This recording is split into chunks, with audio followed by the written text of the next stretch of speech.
வணக்கம். நாட்டு நிகழ்வு நம்மளுடைய வீடியோவ தொடர்ந்து பார்த்துட்டு இருக்க அனைத்து நண்பர்களுக்கும் எங்களுடைய வணக்கங்கள். இன்னைக்கு நம்ம என்ன பார்க்க போறோம் இந்த வீடியோல அப்படின்னு பார்த்தோம்னா, 5 வேளாண் விளைபொருட்களுக்கு புவிசார் குறியீடு குடுத்திருக்கிறதாம் நம்மளுடைய அமைச்சர் பெரிய கருப்பன் வந்து சொல்லியிருக்காரு.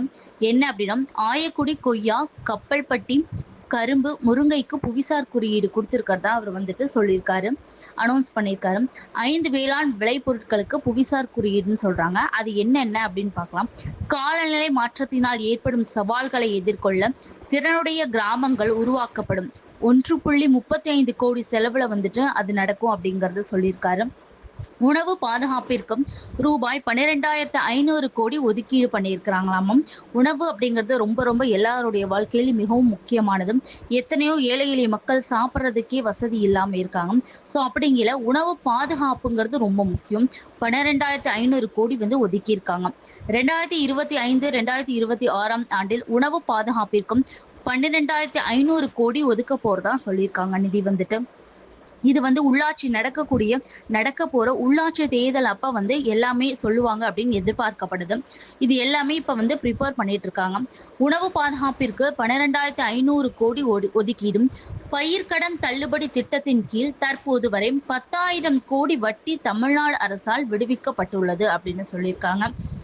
பால் பண்ணைகள் அமைத்திட 4% வட்டி மானியம். பால் பண்ணைகள் வந்துட்டு அமைக்கிறது ஏற்கனவே நிறைய பக்கம் இருக்கு. இன்னும் கூடுதலா வந்துட்டு அமைக்கிறதுக்காக 4% வட்டி மானியம் வந்து கொடுக்குறாங்க.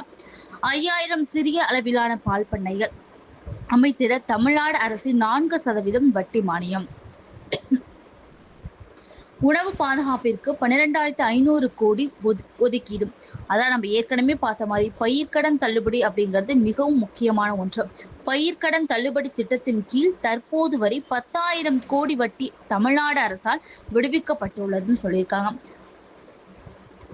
பால் பண்ணைகள் அமைத்திட 4% வட்டி மானியம் சொல்லியிருக்காங்க.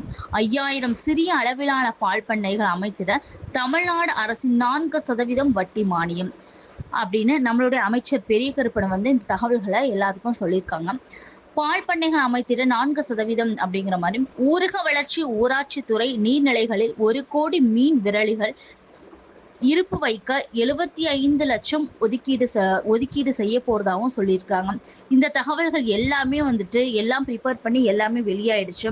இருந்தாலும் உள்ளாட்சி தேர்தலில் இது எல்லாமே அதிகாரப்பூர்வமா வெளியிடப்படும் அப்படிங்கிறத நம்மளுடைய அமைச்சர் பெரிய கருப்பன் அவர்கள் வந்து சொல்லியிருக்கிறாங்க.